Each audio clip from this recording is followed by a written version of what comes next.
In October of 2023, I was traveling to Denver for a conference, and halfway through my Delta flight, I tuned in to the masterclass on negotiation with Chris Voss. And it had me riveted. I was listening right up until the plane landed and the entertainment system was shut down. And on my return trip, I binged the entire masterclass series and took notes because what I was hearing and learning from Chris in that series were sales skills that I knew my clients needed to master. And when I came home, I immediately bought the book, Never Split the Difference, which is his famous book on negotiations. I recommended it to all my clients, and I reached out to Chris directly on LinkedIn and asked if he would be a guest on the podcast. And to my surprise, he said yes. And lo and behold, it was a fantastic interview. It was one of our most downloaded interviews ever. And in this season where your sales skills are paramount and how you enter into deals and negotiations, whether you're a coach or a consultant or other service provider, will make or break your revenue goals for this year. So we wanted to share this interview with you again. It's as fresh today as when we first published it, and we hope you enjoy. Welcome back to another episode of Life After Corporate, my friend. And if you're new to our show, welcome home. This is where you'll get the straight advice on what it takes. And today, Chris Voss is with us. If you haven't heard of Chris Voss, he is the author of Never Split the Difference. And my backstory on first being introduced to Chris was being on an airplane, heading to Florida for a business meeting, and tuning in to the masterclass on negotiation that Chris had recorded. And I was completely riveted by the conversation. I binged every single lesson in that series, realizing that this was so important for women entrepreneurs to understand because this was all about sales. So, Chris, I know you have been a street cop, an FBI hostage negotiator, the founder of the Black Swan Group. You've done sales training. Welcome to Life After Corporate. I'm fangirling all over here. It's so thrilling to have you on the show. Oh, it's absolutely my pleasure. Well, Chris, that was the beginning of me getting in touch with what you had to offer. Bought the book, Never Split the Difference, and have read it all, recommended reading for all of my clients. But I'm so fascinated by your story and your career and how you've established your reputation as really the leading authority on negotiations in the world. And maybe that's how I see it. And while I have a million questions that I'd love to ask you, I'm going to focus on conversation today on new entrepreneurs and the transition from corporate to founder and the skills and sales in order to close business and grow. And so much of sales is based on psychology. So I'd love to talk about what was your experience going from a street cop to FBI negotiator? What was the training? What was the development? What was your passion that led you there? Well, first of all, I think I'm coachable and I like to take initiative, and I like to find the stuff that works. So what does that mean? When I was a cop, I started out early, pretty much like every young rookie cop, crime fighter. It's a highly adrenaline charged job if you're into it, especially if you feel a sense of purpose about it. It matters to you to catch bad guys and to stop the bad guys from doing bad things to good people. Mm-hmm. And so, but then what does that mean when you start out without a lot of great instruction? And there ain't a lot of great instruction. Law enforcement training is still very, very much behind, but you don't get a lot of really good instruction on how to talk to people. So I really didn't know how to talk to people. I was lucky enough that a bunch of detectives with the Kansas City, Missouri Police Department, the detectives were having a dispute with management. And they claimed that becoming a detective was tantamount to a promotion, but they didn't get paid anymore. And one of their points for proof that it was promotion, they should get paid more than uniform cops, was nobody that once they made detective ever went back to uniform. And so you got to be careful what argument you make. Well, the police department said, oh, okay, we're going to put a bunch of you back in uniform to prove that that's not true. So a lot of people that were really good at talking to folks got kicked out of the detective bureau, put back in uniform in cars with people like me who didn't know how to talk to people. And I can remember one guy in particular, just with this soft, gentle tone of voice, was changing things instantly. And I was like, wow, that's cool. And so that really struck with me. I'm coachable and I want to learn how to do something better. So I'd learned about tone of voice, not really realizing it was a critical part of negotiation, but that was in my early cop days. Then I'm in the FBI. I'm on a SWAT team for a variety of reasons. I decided I want to become a negotiator. I figured, how hard could it be? My son and I joked that one of the unofficial Voss family mottos is "How hard could it be?" which is very similar to a redneck's famous last words, "Hey, watch this. You don't know what you're getting yourself into." And so I couldn't get on the negotiation team because I wasn't qualified. And I was told to volunteer on a suicide hotline, and I did. Mm-hmm. And while I was on, kind of by accident, because I was very nervous to start with, the first call I took, I just said, "Hello, this is Helpline." Just like that. Mm-hmm. And afterwards, the supervisor said, "Wow, your voice was great. That was a great tone of voice." And I remember thinking, what did I do? I don't even remember. And I think I lapsed into that voice for whatever reason because I was concerned and I was overly conscious of not having a negative impact. And so then that began to put the pieces together on tone of voice. And then, I was lucky enough. I got selected to go train. Then you volunteer. I'm sitting in the office one day and somebody says, "Hey, there's a bank robbery in Brooklyn. Let's go." And we just went. And that was really a critical moment in my career, being willing to step up after feeling I had a good process. I knew I had a good process, and if you have a good process, nothing's perfect. You just want the best process there could be, and you kind of jump in. That was a great story in the book. And so what you talked about is really the ability to have conversations that establish rapport, gain trust, and get them to share their needs, right? So that's what negotiation is. And that's what sales is too. But typically, especially when it's a new skill to you, it feels really uncomfortable. And so how can you diffuse the fear and shift the energy to be able to get down to business? So I'm sitting here, I've got a service that I want to sell. You're a prospective client. What are some of the techniques that you employed in hostage negotiations that are also applicable to sales conversations? First of all of them are, but the subtle point that a lot of people miss. You said the first step is establish rapport. Like the vast majority of ways we're taught to establish rapport is just dead wrong or really, really inefficient.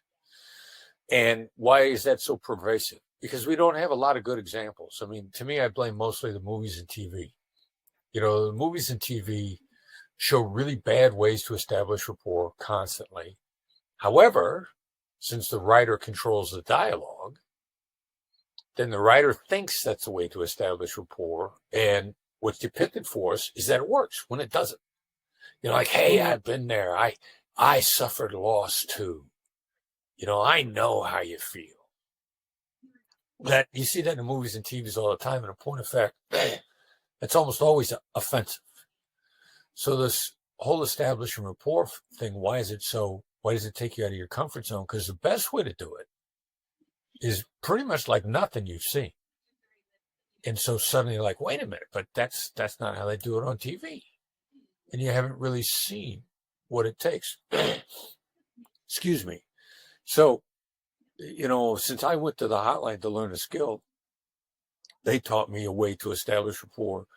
The fastest way and the most effective way was to be a great sounding board. What does that mean? Somebody got on the hotline one time and "I just want you to know, I'm trying to put a lid on this day. I'm trying to put a lid on this day." So I help them sound that out. I send that emotion out, and I say, you sound frantic. Mm. Now, most people learning on TV, the TV dialogue would be like, I know how you feel. I once felt I had to put a lid on a day myself. And since I was just following a training on the hotline, I didn't make that stupid mistake. And so really establish a rapport quickly and effectively to do it well is vastly counterintuitive to the way most people see it. I'm at a sales training yesterday, Mm. and for a company, I'm giving a keynote speech. And myself and the other Black Swan trainer, Don, are sitting there going like, you're not going to believe what they just said. They told these people, like, reiterate your value proposition. Make sure you reiterate your value proposition. That's making it all about you. That ain't establishing rapport. That's talking at people. That's a pitch. That's a pitch. And I said, thank God that people are still being taught to do that, because we will never run out of customers, because it is so. And in point of fact, I get demand gen, I get assessments constantly on sales behavior and what makes people buy from you. What makes people buy from you is your knowledge of what they're facing, which is not your value proposition. Now, at some point in time, your value proposition becomes important to them, but you don't establish rapport with anybody by giving them your value proposition. You establish rapport by saying things like, you're living in an uncertain world. Every time we think we got the economy figured out, we have a pandemic, or Russia invades Ukraine, or Hamas attacks Israel and Israel retaliates with a scorched earth mentality, thereby screwing up supply chains worldwide, interfering with global distribution, throwing all the predictions of the economy out of whack, and you're just not sure how to plan for that. That's right. That has nothing to do with your value proposition, but it's letting your customer know you see what they're up against. Exactly. So this first part of it is so counterintuitive to what most people think.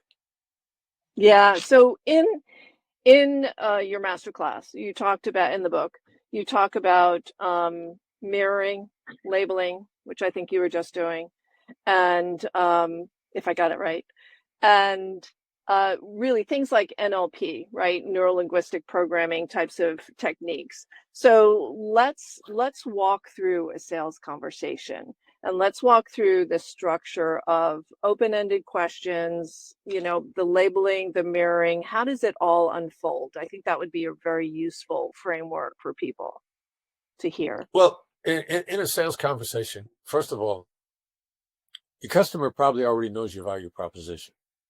Mm-hmm. Basically, the buying journey is a 9-step journey. They've done their research on you. They've asked around about you. There's a whole progression of things that people do based on human nature. The first thing anybody does when they're trying to find out is they Google something. They don't ask anybody, because when you ask somebody a question, everybody's horrified at appearing stupid. So they're going to at least Google you before they start asking an ever increasingly wide circle of advisors. And they're going to go through a checklist of the people that they least embarrassed by appearing ignorant in front of. And it's going to be a progression of family and friends, colleagues, and then finally, when they ask their truly trusted advisors, you really want to know what they're talking about. So there's this whole succession of information, which means they already know your value proposition. Mm-hmm. What they want to find out is, what do you know? And how are you able to tailor that to them? Mm-hmm. Knowing that that's uppermost in their mind, that's how you start the conversation. A salesperson, even if you're cold calling them, they're not going to have a substantive conversation. Where you establish rapport is by saying out loud what's in the other person's head, not what should be in their head, because it's a shouldy world, but what is in their head. And we teach people to say right off the bat, like, look, I'm Chris, I'm from so-and-so. You're asking yourself right now, do I know what I'm talking about? You're asking yourself right now whether or not talking to me is going to be a waste of your time. Because that's what the voice in their head is saying. And as soon as you start saying what the voice in their head is saying, now you got rapport. Now you got alignment. Now they're thinking, now they can't wait to hear what you say next, which is exactly the point of the sales call. Get their undivided attention. You don't eliminate the voice in their head. You show them that you know what the voice in their head is saying because you say it out loud. Now they don't have to listen so much to the voice in their head because you're synonymous with it. You're invited into their world as soon as you start expressing to them how they, by saying it out loud, what they're thinking. Mm-hmm. And so for me, when I'm talking to clients, it's usually something like, or prospects, it's, I wonder if I can afford this. I'm wondering what Deb has that I can afford, or if I'm going to be able to invest in this. And so that's one that I think comes up a lot, because it's whenever people change, whenever they do something that requires them to act differently or behave differently or invest money in a solution, it triggers all these unconscious things, right? So there's Exactly. so much that you said in the book that resonated with me. It's because it's really about the psychology of the conversation, of what is going to get someone to change the way that they believe about something, or the way they handle it by taking action. And so would love for you to talk about this conversation. So you're identifying what's in their head, you're bringing that up front. What's the next step? What is it that you want to draw out of the person that you're speaking with, and how do you do that? Well, what I'm really driving for is I'm trying to do two things simultaneously, and establishing rapport. You got to manage the clock, you got to manage the calendar, because you're conditioning people with how conversations are going to go with you. And the dangerous thing about rapport is, if you really establish rapport, there's a really good chance that the conversation is going to need to go longer than they've allocated for it. So the first thing is, in managing time, you got to eliminate uncertainty over time, because the single biggest stressor in life is uncertainty. When I tried out for the FBI's hostage rescue team, like all special forces, and the hostage rescue team is the FBI's version of the Navy SEALs. They want to max your stress. They want to see if they can break you, because if they can break you in training, then what good are you on a battlefield? How do they max your stress out? With uncertainty. How do they do that? They just don't tell you anything. Like, they would take us for a run, and they'd say, start running. And everybody that was there was in such good physical condition and had run so much. If you tell me how far we're going to go, I know exactly how fast to run. We're going a mile, I'm going to probably try to knock down a 6-minute mile or less. We're going 5, I'm probably going to want to run about 7.5, 8 minutes. Just tell me, and I'll be fine. And they knew that all they had to say is, like, we're not telling you, we're finished when we're done, because it would stress us out. So if uncertainty stresses out the special forces, toughest types, the Jocko Willnicks, the Navy SEALs, it stresses everybody else out. How do you manage that? You and I get on a phone call, I'm going to ask you for an odd number of minutes. If I think I need 13 minutes, I'm going to ask you for 17. And I'm going to finish. If we're getting to 16 minutes, I'm cutting off the call, because I need to condition you that I will never steal time from other portions of your calendar. Because if I establish rapport with you, we could have this phenomenal 45-minute call, and I have just screwed up the rest of your day. And what's the implication of that? The next time you see my name on the phone, if you don't have 45 minutes, you ain't answering. And I know that moment's coming. So I will always stick to a time frame or less, because now I'm giving you back time and everybody else is stealing time. So I'm going to manage the process. I'm going to know the points that I want to hit.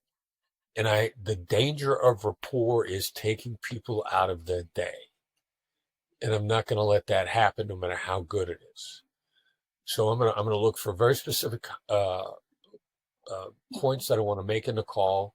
And if nothing else, even if I get nowhere on the call with you, if I finish before the time you've given me, I'm the only person in your world that puts time back in your day. And that makes me an extremely valuable person who's always going to be worth talking to.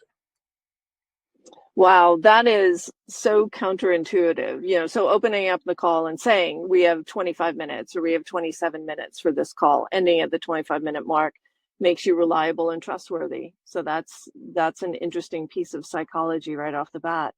And then where do you go from there? What is the next question that you open up for? Because you said you already know what you want to say. So what is that question structure? How does that next, 16 or 25 minutes unfold? Well, no matter what in the conversation, and you said that's right to me earlier. That's right is a magic response. That's right Yes. is what people say when they not only feel heard, and they feel that what they heard was the truth. Now, I may have the perfect solution for you as a salesperson, but if I don't make you feel listened to, you're not going to buy. And everybody listening to this, I would ask you, how much time do you have for people who don't listen to you? Like, you don't even care if they're right. You get zero time for it. Because the problem is, at some point in time, there's going to be a misalignment and an adjustment is going to be needed. And if my counterpart's not listening to me, they're never going to catch it. Best indicator of future behavior is past behavior. If you don't listen to me at all, if you're not hearing me, there's a train wreck coming. The train's coming off the tracks, and you're not going to see it coming, and it's going to be a mess. So my real challenge is, in really short, small, simple ways, I need to make sure that you feel heard. Plus, I'm looking for those moments of misalignment that are coming. So I'm going to label what you said. I'm going to mirror what you said. Mirror is just a repetition of 1 to 3 words. I'm never going to say I understand. That doesn't make people feel heard, because they don't know what you understood. You have to articulate what you understood just to check to see that you're in alignment. And then that increases both rapport and trust simultaneously, so that you feel that I'm competent to be able to adapt to your needs. And that's the next phase of why somebody buys from you. You understand the landscape, and then you understand what they need. Therefore, if you've got those two things, you can construct a plan that'll work. Without those things, your plan sounds like it's maybe Starlink's first plan to put a rocket in outer space. And Starlink has blown up a number of rockets, and you don't want to be on that rocket that blows up. Right. So I want to talk about that's right.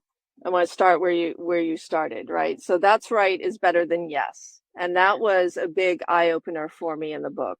And why is yes not the answer that you want to get from a prospect? And why is it important to get to that's right? Well, anybody over the age of 18 years old has bought something based on the yes momentum. Do you want to make more money? Yes. Do you want to live in a big house? Yes. Do you want to have discounts from every store in your neighborhood? Yes. Buy this coupon book. And then you couldn't use a coupon book. So the yes momentum is a sales approach. Momentum selling is an effective approach to get you from being failing to being a C student. Now, people will become addicted to that because from their perspective, if you're failing, if you're an F student in college, they throw you out. You get, or on your job, you get fired. If you're a C student in college, you get to stay and you're going to graduate. And that beats the heck out of getting thrown out. And a C student in an organization, you keep your job, you don't get fired. And so you become very addicted to this. The problem with people running it over and over again, the unsavory salespeople that are convincing people to buy something that doesn't really fit, the customer learns, okay, so they're trying to get me to say yes, they're taking me someplace. Since I don't know what it is, I'll give them a counterfeit yes. Because now I want to gather information. I want to see what they got. Maybe I could do it myself. Maybe I can see what they got and I can go to somebody else and I say, hey, Chris Voss got this thing over here. They do this. Can you duplicate it? Because he just told me, I give him a counterfeit yes. And he spilled his guts to me. Jim Camp in his book called it spilling the beans, giving the other side all the information. So then people learn that if they give the counterfeit yes, you'll be so happy that you will tell me everything. You'll tell me your trade secrets. You'll tell me your product implementation. You'll explain how your product works. You'll give me free consulting to the point where I don't need you. Ooh. Yeah. I love this. I love this. So I know everyone who's listening to this right now has experienced the counterfeit yes, right? So the people that keep themselves psychologically safe and pull as much information out of you by keep saying yes to everything that you ask. Is it all ready to go? Are you ready to move forward? Are you ready to learn more? All of those. And they say yes, yes, yes. And then they ghost you and you never see them again. Right. So how do you get to that's right? And why is that important? Well, you start paraphrasing what they're saying. You start paraphrasing their perspective. You want to get yourself to the point where you can summarize the situation. And the smaller tools, the labels and the mirrors, are designed to gather the facts and how they feel about the facts. And paraphrasing is also designed to gather the facts and make people feel heard. But they're actually informational flow tools. I'm gonna start to get you to flow information to me on a regular basis. I'm either going to confirm the information, or the crazy thing is, every time I get it wrong, you're going to correct me because you can't help yourself. People just can't hold back when they're corrected. So my design then, ultimately, if I get it that's right out of you, you feel really heard at least. And then, having felt heard, if you feel really heard, you start to bond to me. What I'm trying to do is trigger something, the neurochemical of oxytocin. Oxytocin is known as the bonding drug. Some people mistakenly refer to it as the love drug, the parenting drug. When your child is born, you get a solid hit of oxytocin. You're bonded to that kid for eternity. Mm. What oxytocin also does is incline you to tell the truth. So now, if I get a that's right out of you, not only are you bonded to me, you're much more honest with me. And also when you say that's right, it's deeply satisfying to you to feel heard. Mm-hmm. Having felt heard, you're being satisfied, you want less, which makes you more collaborative. You're less demanding. So getting a that's right out of somebody bonds them to me, makes them more honest, and makes them less demanding, which is kind of what every salesperson wants to move the deal forward. Yes. And so saying things, the subtleties in here are not saying, if I heard you correctly. Instead, it sounds like. The really tiny thing that a lot of people miss is no word is either good or bad. The issue is context. What am I driving at? I'm driving at the use of the word I. Mm-hmm. I is a very self-centering thing in subtle ways. And so when I say, what I'm hearing you say is, I've self-centered in a way that causes a little bit of discomfort with you. You're not really sure it's bad, but in this tiny way on a scale, and everything's on a scale, nothing's neutral. In a tiny little way, the self-centering is on me is uncomfortable. I'm more interested in my perception than I am in yours. So what I'm hearing is a self-centering thing that in the moment is counterproductive. If you simply say, you sound like, then I haven't done the self-centering, I've centered on you.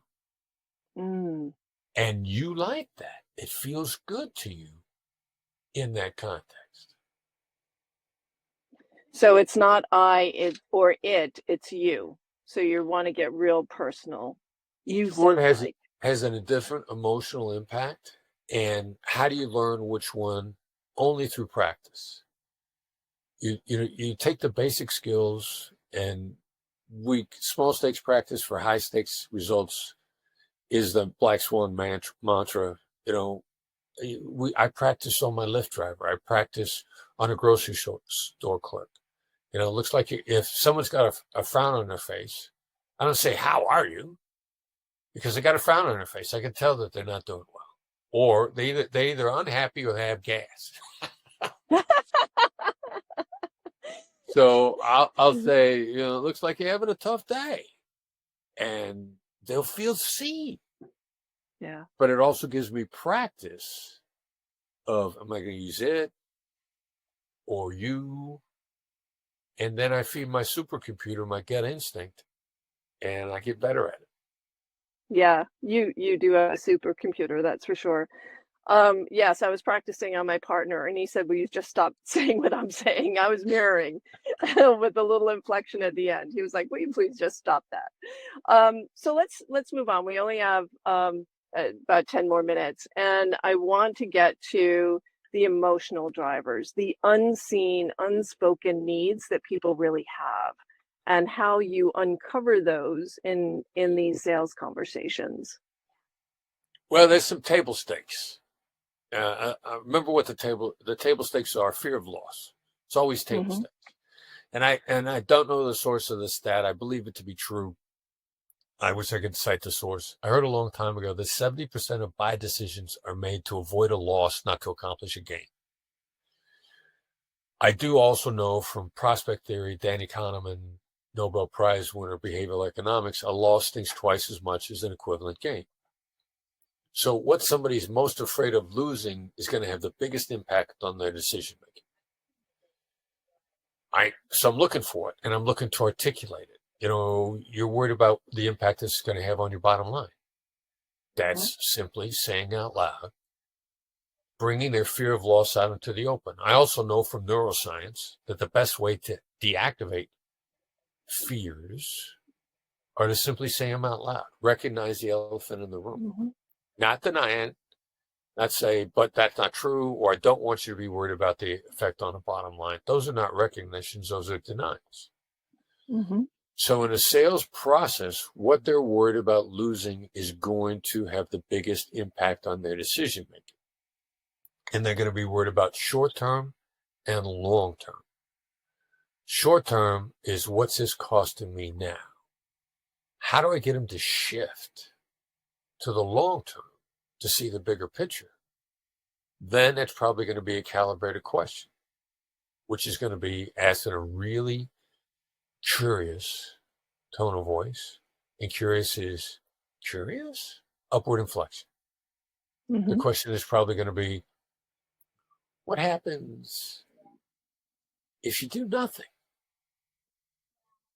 That's getting the shift into the long-term costs of inaction and out of the short-term cost of the immediate impact on the bottom line.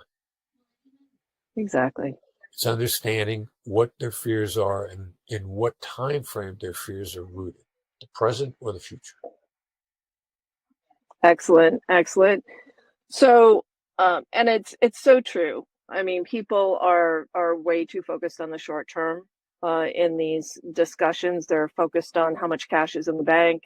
Can I afford this? Those are the internal dialogue questions that at least people I speak to get. So let's just, I have a couple more questions. One is, what do you do? How do you handle objections? I don't have time. It's not the right time. It's too expensive. I'm shopping around. If you get to that point in the conversation, I'm assuming that you've done something wrong earlier on in the conversation. But what do you do if you find yourself at that spot? Well, there's there's an issue of, have I dug myself into a hole that I got to stop digging and to get out? Is an objection because they've been pumping me for information, or is it a legitimate objection? I don't believe in overcoming objections. I believe in treating them as counteroffers in disguise. I love that. So I don't have time. So it sounds like, label it. It sounds like is the beginning of a label. So it sounds like if you had more time, you could do it. You need to find out whether or not it's a time issue or whether or not you've been played for the fool. Mm-hmm. Now, how do you stop from being played for the fool in the first place? We refer to that as proof of life, and we bring it up in the very beginning of the conversation, which is really like, why are you talking to me? Said just like that. The why word is an emotional intelligence tactical strike. Why always, always, always triggers defensiveness. Now, you may need to know why on a lot of things, but you better be darn careful about when you use the word, because the other side is going to get defensive. The only time it works to your advantage if they have to defend you. And then, and only then, does it work to your advantage. And when you're in a black swan method, when you're in the midst of our coaching, after we teach you the basic skills of navigation, tactical empathy, labeling, mirroring, how to do it, how to get that's right. The next phase of your training is really going to be proof of life, because a lot of people out there that want free consulting. Oh, amen And to that. and they get it. And our rule is, let them get it at somebody else's expense, not yours. Beautiful. Beautiful. Those are golden nuggets, and I appreciate you so much for sharing so openly with our community. How do you find women in sales versus men in sales? So we talked about this a little bit before we hit record. So are women better salespeople? Are women better negotiators? Sometimes in the political landscape, in the corporate landscape, you don't find women in senior level positions because there is this impression that women don't make fast decisions, or that you don't have what it takes. So what happens in the sales situation? All right, so emotional intelligence, sales, and negotiations. I think women have a head start on emotional intelligence. I think that's a nurturing thing. There's a whole question: is it nature? Is it nurture? A lot of arguments about what is nature per se. I haven't seen a lot of solid data that indicates differences. The reason why I think they have a head start on emotional intelligence, nurture based, is because little boys are taught to fight and little girls are taught, even if you can beat up that little boy now, there's going to come a point in time when you can't anymore. Biology is going to overtake things, and you're going to have to learn how to exert power and influence without beating somebody up. And older women, grown women, adult women are constantly trying to nurture little girls how to be more emotionally intelligent. And that's why I believe they have a head start. We got unscientific, but data that I'm absolutely certain of, that women pick the good emotional intelligence based negotiation up faster than men. Now, are they any better at it at the top end? I don't think there's any difference in top performance. I'm gender agnostic. All you got to be is coachable and willing to take initiative and like innovation. If you're ambitious, by definition, you like to be innovative. If you have those characteristics, then at the top end, it's gender agnostic. Now, most negotiation is taught to be combative, male dominated, don't be a push up, be the loudest voice in the room, kick kick a chair across the room, pound your table, the former founder of Blockbuster. Blockbuster. Mm-hmm. That guy was famous for slamming his hands down on the table and storming out of meetings. And for a while, that works. And for a while, Blockbuster dominated the industry. And Blockbuster laughed at Netflix when Netflix wanted to be bought by Blockbuster. They were like, we're kicking your ass. You're never going to be anything. Well, look how that turned out. But there's been a lot of training for negotiation to be the loudest, most bullying voice in a room. And that's bad. And I think women are penalized for that more than men are. And since I don't teach bullying negotiation, that is not my problem. We teach emotional intelligence-based negotiation. And women pick it up faster initially than men do. But if you're a good student and you want to learn and you don't want to be a bully, because it's going to cost you money, then you can be as good at it as anybody on the planet is. Yeah. So it's an even playing field. And I have a good friend who launched the company Girls Who Sell because, and I even told this to my son when he was growing up. I said, you learn sales skills because if you can sell, you can do anything. You'll always have a job. You'll always be employed. You can be an entrepreneur because selling is at the root of really any transaction that we have in life. And so, Chris Voss, thank you so much. I'm going to pull a quote from the book to close us out today. You get what you ask for. You just have to ask correctly. Yeah, and it has been my honor to host you on Life After Corporate. Truly, you're a rock star in my book. So thank you so much for joining us. And if people want to follow you, obviously, go buy the book, Never Split the Difference. Do you actually coach? Do you have any entrepreneur education? Do you do any online? Oh, wow. Tell us about it. We got all of the above. And the best gateway to the is really to subscribe to our newsletter because it's actionable and it's concise and it's complimentary and it's a gateway. It's the gateway to the menu. So blackswanltd.com, BLACKSWAN LTD.com is the website, upper right-hand corner. The newsletter is the edge. If you don't get an opportunity to sign up right away, click on the upper right-hand corner. The catalog of previous articles are there. You can search the articles and look for something that fits to your specific situation. And you can sign up, give us your email address, 7:30 in the morning on Tuesday, whatever time zone, wherever you are in the world.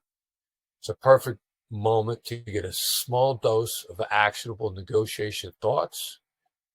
And then it also puts you in a position to get updated on everything that we do to teach you and to meet you where you are. Excellent.